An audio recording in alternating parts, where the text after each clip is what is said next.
Hello. Today we're going to be talking about 3 ways that you can create a more immersive experience while you're writing. Immersion is perhaps the quintessential reason why we all read. All of us, without fail, when we pick up a book, we want to become immersed in it. That immersive experience is what makes books so pleasurable for so many people, and this applies across genres, and it applies to non-fiction, it applies to fiction, it applies to science fiction. That immersive experience is what people are seeking, and it's what will make or break a book. Immersion is that state of being so into a book that the world around you just seems to disappear. It's that feeling of transcending the words and transcending the pages and becoming lost in the meaning of what those words are conveying, or the imagination that those words are inspiring inside your own head. Immersion is that sense of effortlessness, of not needing to try and make sense, of not needing to try imagine, of it just happening to you. It's almost this feeling of magical co-creation between the author and you and the story, and it becomes this sense of being lost, of being so deeply in that time doesn't matter anymore, and hours can go by without you even realizing it. Immersion is what the best authors aim to achieve, and in my opinion, it's also one of the most technical and difficult things to do well. I don't think that anyone is born with the talent to write immersive fiction or non-fiction. It is definitely something that needs to be learned through acquiring a whole bunch of skills as a writer and developing and gaining a lot of experience. And getting a lot of feedback from people. It's definitely something that can be learnt, and it's something that should be learnt because it's what takes books to the next level. All of us as authors want to achieve that sense of that your readers can't put your book down. That's what makes it so great. On the opposite spectrum, there's nothing quite as frustrating as a book that fails to achieve immersion. Even worse is a book that achieves immersion, but then through flaws in the writing and flaws in the plotting, it constantly kicks you out of immersion. I am a young writer, and I like to think that I've got talent, and I interact with a lot of other young writers that have a lot of talent. And I think this is something that a lot of people, a lot of writers are guilty of when they're in their early stages of their careers as writers. It's creating that immersive experience and then kicking readers out of it. I'm sure we've all read books where this happens. On the one side, if the book doesn't create immersion from the start, it's very likely that you'll actually get very far into it. But a book that creates immersion and then kicks you out of it, and then creates immersion and then kicks you out of it, and then creates immersion and then kicks you out of it, and then creates immersion and then kicks you out of it, we tend to get to the end of the book and think, it could have been so good, but it was just frustrating me. I'm pretty sure a lot of you guys can relate to that experience. I will do another video on what writers do to kick their readers out of immersion. Obviously that will be covered a little bit in this video, but that's a whole topic in and of itself, I think. These are just some of the things that I've learned. The immersion is a massive topic in writing, in novel writing, and it's not something that I know everything about. But there is the common writing advice that everyone gives, and to help young writers achieve an immersive experience in their books. And it goes something like this. Number 1, devise a bank of imagery-based sentences that you can use while you're writing. Imagery is a writing device that you can use to give your readers more of what they'll need to create an image of the world that you are talking about. So generally when writers use the device of imagery, they will relate to the five senses.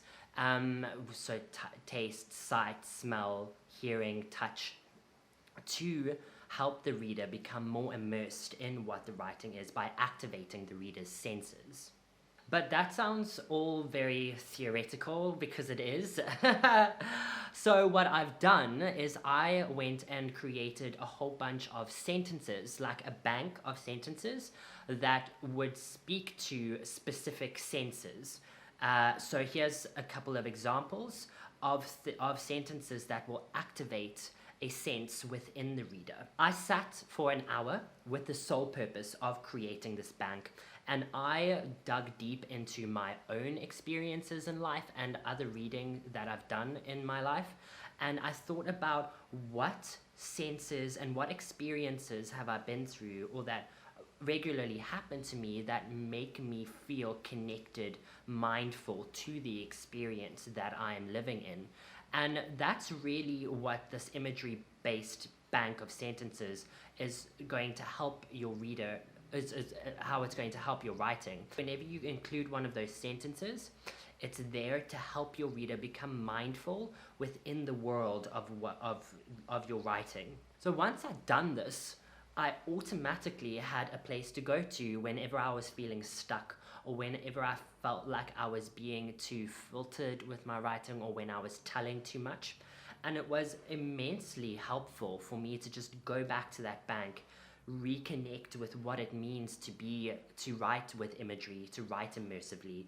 And then once I'd done that, or when I was editing or while I was writing, I would make sure to go back to that bank and take one of those sentences and edit it in every now and then into the writing, so that I knew I was including imagery-based sentences throughout. Hopefully that will do the trick for helping people establish a sense of mindfulness within the world that I'm building. So I think that can be a really, really useful thing for any writer to do, no matter your experience and no matter your genre, is to create a bank of these sentences and edit them in when the writing calls for it, or when you recognize that you're being too filtered or you're telling too much in your writing. The second technique or topic that helps with immersion is make sure to be consistent in everything.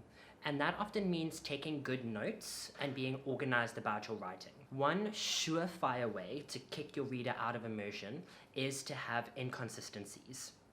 Your readers are really smart, and they will pick up on inconsistencies if they happen. Even small ones will do a lot of damage for a reader's enjoyment of the immersive experience that is your book. If you spell a name of a place or a person one way in chapter 1 and then another way in chapter 7, readers will pick up on that. If you make your character behave in a certain way at one point in the book, and then make them behave in a way that is inconsistent with that first behavior in another part of the book, your readers will pick up on that inconsistency. The resultant confusion will kick your reader out of immersion, and it may make them stop reading the book altogether, and that's not what any of us want.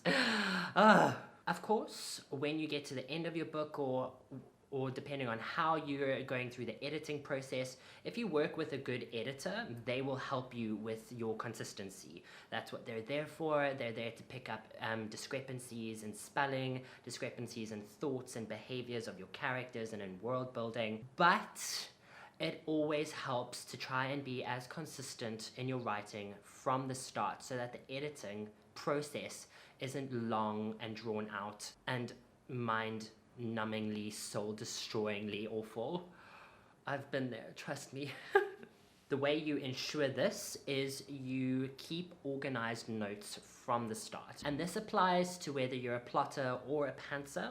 If you're a pantser, obviously you're letting the story unfold as you're writing, and it's a good idea to keep notes as you go so that you don't forget about what you wrote earlier on. If you're a plotter like me, you've probably done a lot of notes and a lot of note taking and a lot of ideation before you started writing, but the risk there is of those notes becoming too disorganized for you to use while you're writing. No matter how you like to write, if you're on one end of the spectrum, on the other end, somewhere in between, good notes are key for writing a good, consistent book, and consistency is key for immersion. You will need to keep track of things like names of places, religions, different religion sects, core motivations of your characters, plot settings and plot points and hidden Easter eggs, and the list is exhaustive.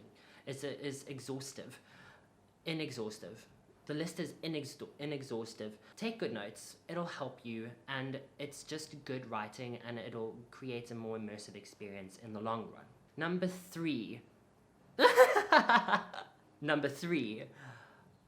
Pace and flow are more important than detail. So it's also common writer's advice to not bog your reader down with too much detail. There's too much detail to sift through about the world building, about the mythos, about the character's backstory, about fashion, about customs. It can very seriously kick your reader out of immersion because they're trying to understand, they're trying to absorb, and they're trying to process a whole bunch of information that isn't necessarily important for the plot and for the story. That's common advice, and we're all told that. We read it in all the blogs, all the authortubers talk about it, but very rarely is the alternative discussed. It comes down to flow and pace. So flow is the smoothness of the read. It's determined by things like grammar and spelling. It's consistency, and also do ideas link with one another. And another thing that determines it is whether there's logical sense within the reading. Essentially, does the book make sense within its own, within itself, and does it stick to the rules that it sets up? And this helps a reader achieve flow, smooth reading. Pace is the speed at which the story moves. It's determined by things like plotting, sentence length, chapter and paragraph length, word choice, and a very big factor in pace is build-ups and payoffs. I could do an hour-long video talking about each of these, and maybe I should, although I'll promise I won't. I'll try not to make it an hour. But essentially, they're really, really important techniques to master if you're going to create an immersive experience for your readers. One way to tell if you're lacking in flow and if you're lacking in pace is when you're writing or when you're editing, you feel yourself slogging through your own writing. You find it difficult to get through, you find it difficult to achieve immersion for yourself. This is a surefire way to establish the fact that you might have a flow issue or you might have a pace issue. Again, this is something that a good editor will help you with, but before the editing process starts, you need to be able to understand when you're lacking in flow, when you've lost pace, or when your pace is moving when your pace isn't moving fast enough. And once you've identified these, you need to fix them as quickly as possible, because getting to the end of a book that doesn't have flow and doesn't have pace is going to be a monolithic challenge to edit into any semblance of an immersive experience. Flow and pace are tricky because we can often be too close to our own writing to really see if we're having issues with flow or with pace. And this is where your beta readers, and even earlier than your beta readers, this is where any kind of feedback really, really helps the process as you're going along. So don't be afraid to get people to read your work and ask them, is it flowing? Is there pace? And let them know what the pace is supposed to be. I mean, obviously the pace doesn't have to be full speed all the time, and the flow doesn't have to be No, the flow has to be smooth the whole time. I take that back. The pace is what you decided. Obviously, there needs to be nuances and crests and falls in the pace as there are build-ups and payoffs. But yeah, ask your beta readers to look at the pace. It's essential to get feedback because we can be too close to our own writing a lot of the time. In summary of the video, number 1, build a bank of imagery-based sentences. Number 2, be consistent in your writing, take good notes, and organize them well. Number 3, flow and pace are more important than detail, so make sure to get some good feedback early and throughout the process. Thank you for watching my video. This is a part of my series on becoming an author, and it's where I'm unpacking all the things that I'm learning and hopefully distilling it into some useful advice for my fellow young writers. If you like what you see, please hit subscribe, and also follow me on Instagram. I post stories, updates about my writing journey and about my YouTube videos, and I interact with a whole bunch of other young authors. We're all a big community and it's so much fun. Thank you for watching, and see you soon.